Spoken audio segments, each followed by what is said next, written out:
I help people process big emotions for a living. And the thought of sitting in a collective grief circle is terrifying, which is exactly what I'm getting ready to do right now as I trip over my words.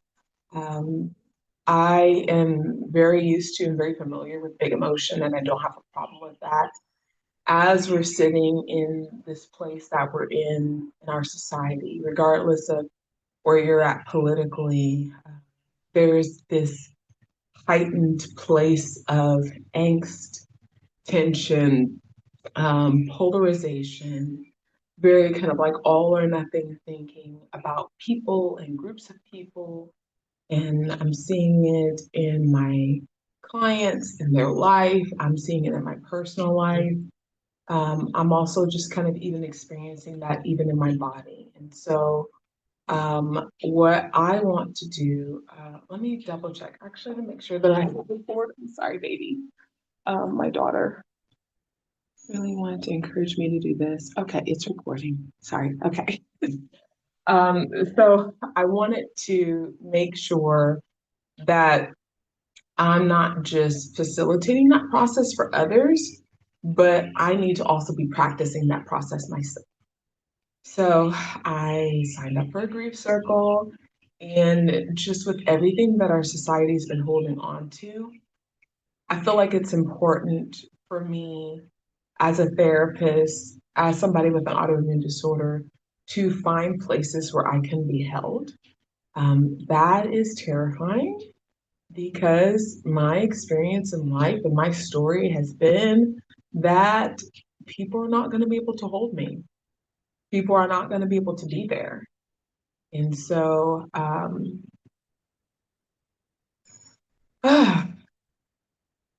so this is it sounds like it should be easy, and in some ways I think it would be, just in terms of me being familiar and used to watching folks in distress.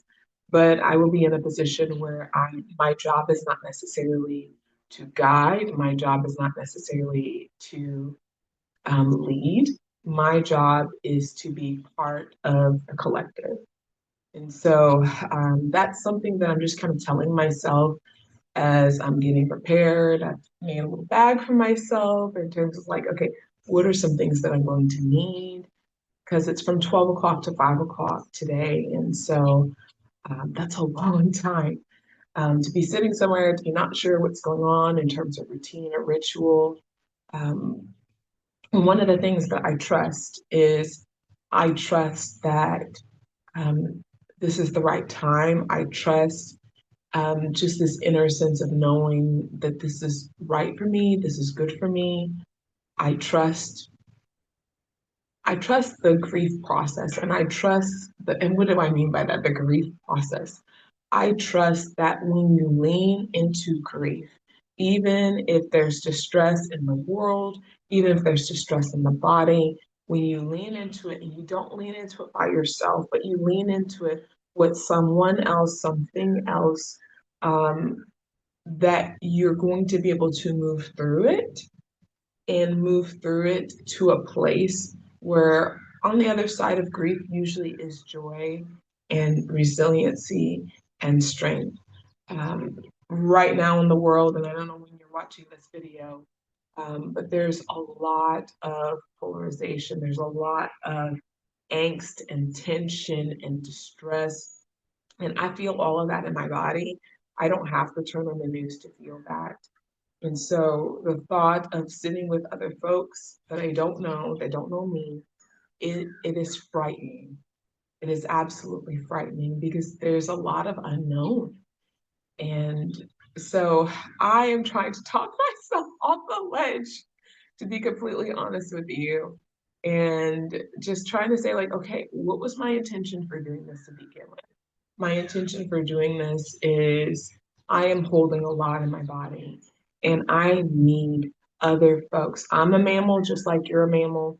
I need other folks to collectively help me move through some of the distress that I'm experiencing.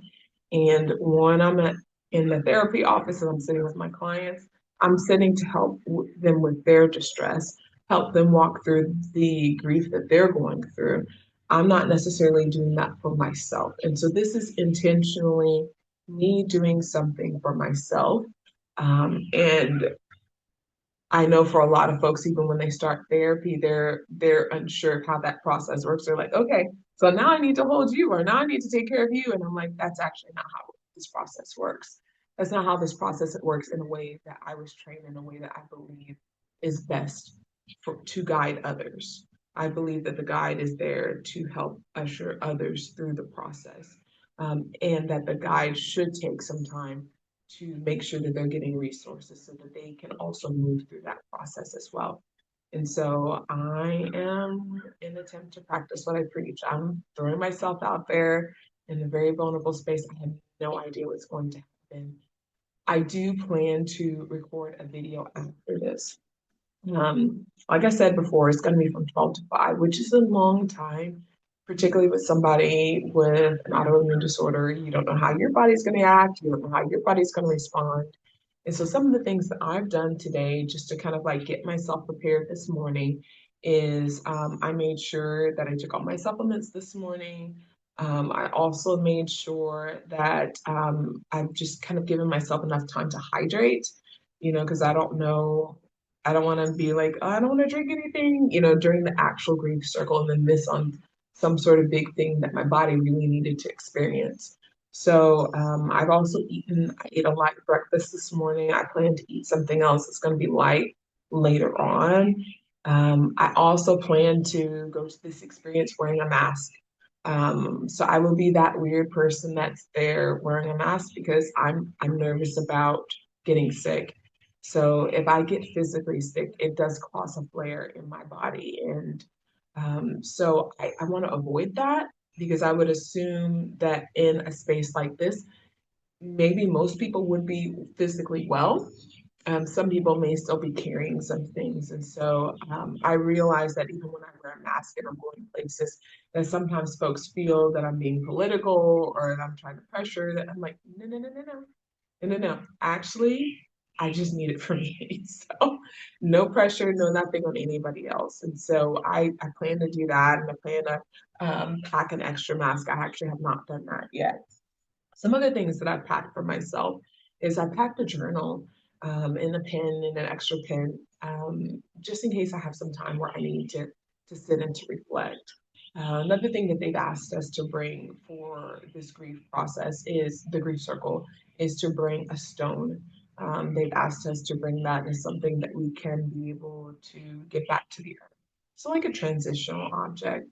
I've done that at multiple different types of trainings and resorts and things like that that I've gone to. And so, in community events. And so that's something that feels very good for me. I have not seen one yet. Um, I was thinking about going for a walk with my dog, but I have not gone for a walk with him this morning because I was concerned about my energy. And so this morning, I've just really been trying to be just very slow, be very gentle with my body, make sure that I was wearing really nice stretchy clothes. Love Whitney Houston. So I'm trying to do some things that I know is good for my nervous system. Another thing that I packed in my bag is I made sure to pack some water, pack some snacks that I know is good for my body. Um, some things also that I can share. And one of my favorite teas I've also packed, it is bergamot and a rose. So I just feel like that will just be just like a nice place of just like opening and just kind of very restorative and just a supportive blend of tea to be able to sit with this experience. So just in case I'm not feeling very held by any sort of person, I have some plant allies that I'm taking along with me to help support me in that process. Bergamot is very grounding for me personally. Probably can Google it in terms of like all the things that it's helpful for. The other thing is rose is it's a very balancing um, flower for me personally. So that combination just kind of gives me some time. It helps me slow down, helps me kind of take a breath, so that I can have an opportunity to be as present as possible. Another thing I packed in my bag here is I packed a yoga mat. I'm not sure that I would need it, but just in case of seating or what have you. that I might need to adjust. I want to make sure that I'm comfortable. So I've got a nice thick yoga mat packed, packed here for me. Um, Another thing that I've packed, I don't know if I mentioned, is I brought some water. And so one of the things that's helpful for me, immune disorder, is my body does not always absorb the nutrients that it needs to. And so the water that I packed for myself is it's like a natural spring water that has naturally occurring electrolytes in it. So it's not something that some company put in there, but it's some naturally occurring electrolytes. Just so again, so that helps me out with my energy, helps me out with my focus without using caffeine or sugar. So those were the things that I have prepared for myself. The other things I'm doing for myself emotionally is I did invite a friend. So I'm planning to meet that person there at the grief circle. Hopefully that person will be able to make it. That person also has an autoimmune disorder. So if you can find, I'm seeing this term online a lot, Spoony. Like, I'm like, what is a Spoony? So that goes along with the spoon theory. And so if you have not watched my spoon theory video, I'll put it down in the description box below so that you can watch that later. But a spoonie is essentially somebody else who has to, and again, you can Google it for a better definition. But my understanding is a spoonie is somebody who essentially has to be aware of their energy level and be aware of flares, just like you might be able to. So it's a fellow person who's trying to manage their energy, manage their attention. And so I feel really fortunate that this person's able to go with me. And I know that we both have some things that we need to just release and we need to kind of be able to hold collectively. Because grief works best when you do it in community. It just works best. I'll never forget, I'm a National Geographic lover, and so one of my favorites is I love watching animals, love watching mammals, especially, and seeing how they communicate, what they do, how they survive. And so one of the things that I absolutely love is watching elephants. And if you know anything about elephants, elephants actually do communal grieving. Google it, Google it, Google it, Google it. They do communal grieving. And so the way that they do that is they actually have elephant graveyards. And so you'll see them in their migration at different points in time. So they'll actually go back to the graveyard where their loved ones were, pick up the skull of the loved one, and they'll make the same guttural noises and actually say the names of their loved ones who have passed. And so then they go together, they collectively grieve, and then they have some time where they leave that spot. But I love I love, love, love that. So anytime that we as humans have an opportunity to slow down, to be able to go back, to reflect, to remember, to hold, to collectively hold, especially um, to process and to release, that is something that we need to do on the regular for our nervous systems. I'm recording outside today, and you've seen me in my other videos. I was like, I'm not doing this again because there's so many other noises, and I wasn't sure about quality of sound with the video. But this is a time where my family, they're home, and I was like, you know what? I probably should record this because as we're in the times that we are in, we're going to need more times and spaces and people to grieve with. And so if you're in a spot where your community is not necessarily doing a grief circle, you don't have any person to commune with in terms of that grief, I highly recommend taking some time to do it in nature. So finding what are your plant allies. You know, I'm surrounded by, I've got some hibiscus out here, some rose, some lavender, just in my yard. What are your plant allies? What are those things that you feel more supported by? Are there any animals that you feel very supported by? A lot of my clients, they have a particular place in nature that feels best for them. So some of my clients, they are beach people. Not everybody's a beach person. I live here in Northwest Florida and I am a beach person. I am a water person. So I'm very, very, very grateful for that. So sometimes when I'm holding a lot of grief, I will go out to the beach, not necessarily for the sun or to get in the water, but I will go out to the beach just to put, down a little blanket and to just sit and to just look at the vast horizon and to look at the ocean and just how big it is. And one of the things that I love about doing this when I sit with the bigness and the vastness of the ocean, it is a very frequent reminder for me of how small I am, how small my problems are. And that may sound crazy, like, why would you want to get small? Why would you want to do that? But it actually is very freeing because it lets me put things in perspective a little bit. I heard several years ago that humility is not necessarily trying to debase yourself, but humility is just sitting in the truth. The truth is, I am one small speck in humanity. The truth is, I am a blip, a blurb, whatever that B word is, on the timeline. That essentially my existence is not going to necessarily make or break humanity. And some people may say, wow, that's pretty hard, Virginia. I actually find that it's very freeing because if we can hold on to that, we don't have to take ourselves too seriously and we have things in proper perspective. So I've heard clients say, like, you know what? The beach is not my thing, Virginia. I love the ocean. Not the ocean, I'm sorry. I love the mountains. They're mountain people. They want to go out in mountains. They want to go on cliffs. I'm like, I love the mountains. That's great for you. Do the thing. Some people love the forest. More power to you. Do the thing. Some people are like, Virginia, I love my backyard. And I'm like, you know what? I'm right there with you. I love my backyard, which is what prompted me to kind of want to do a video outside, is because this is a place where, in general, I feel supported.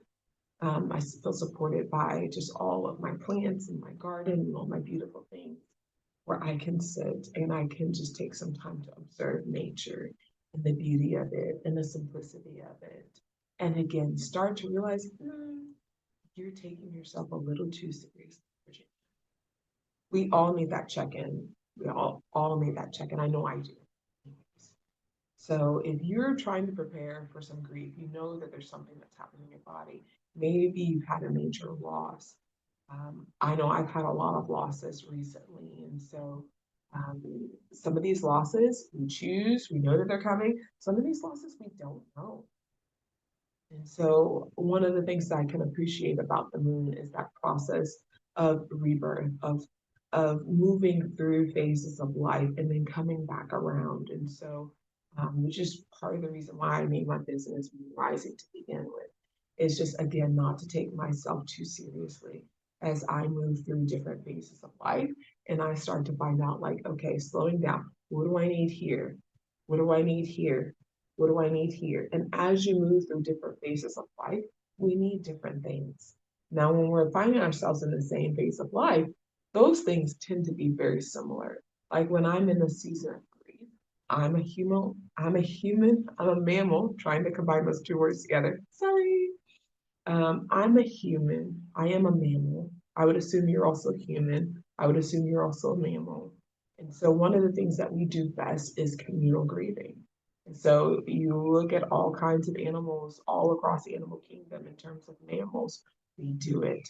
We connect with each other. That is our strength. That is what has helped us be able to move throughout so many different things. And so I'm going to be taking some time to grieve some of the things that I'm personally going through, some of the grief and loss in my body, some of the grief and loss just in terms of relationships that have shifted and changed, whether these were changes that I've wanted or changes that just kind of needed to happen. That it doesn't matter. Any sort of change, the body is going to go through some sort of grief. Also, another thing that we tend to grieve, which a lot of people are not aware of, is we tend to grieve not just when there's bad changes, we tend to grieve when there's change, period. Even when something good has happened. This process of even starting this YouTube channel, which I've had some folks reach out to me and say, hey, Virginia, it was helpful to hear somebody else say the thing that I'm experiencing. So I'm throwing myself under the bus here. I know I'm throwing myself under the bus, which exposes me, which if you know me and you know my story, I I want to be more private about my life. Not everybody that I know even knows that I'm a therapist. I want to be more private about my life. And I tend to be more private because life has taught me that this is a way of being safe. And there are seasons where I believe it is good to be more private, but there are also seasons where I believe that we need to lean into the collective. We need to find our community. We need to find spaces where it is safe for us to be able to sit and to be ourselves.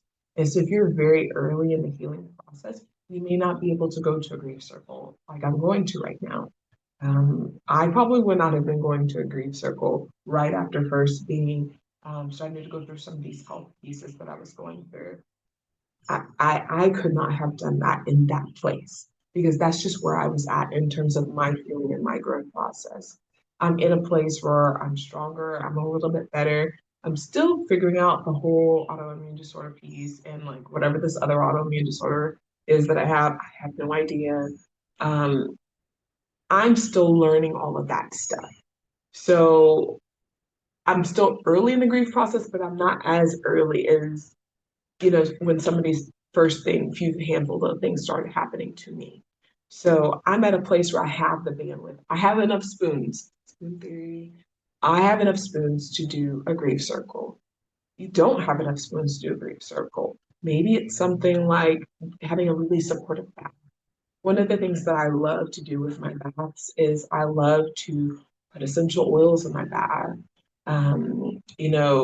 Have some good intentions before even getting into it. So I may say to myself, I'm going to take some time to sit with some grief. I might play some really sad music. One of the things I love putting in my tub, besides some essential oils, is I also love putting in the tub some salts, and I love getting some fresh flowers from the garden and just being present with the water, being present with all those herbs and flowers, being present with the oils, being present with myself with some music. And so after I have taken some time. I've processed that. My kids call it mom soup. So, and they see me filling up the tub and putting things in. They're like, "Are you making mom soup today?" I am making mom soup today. So, because I love a hot bath.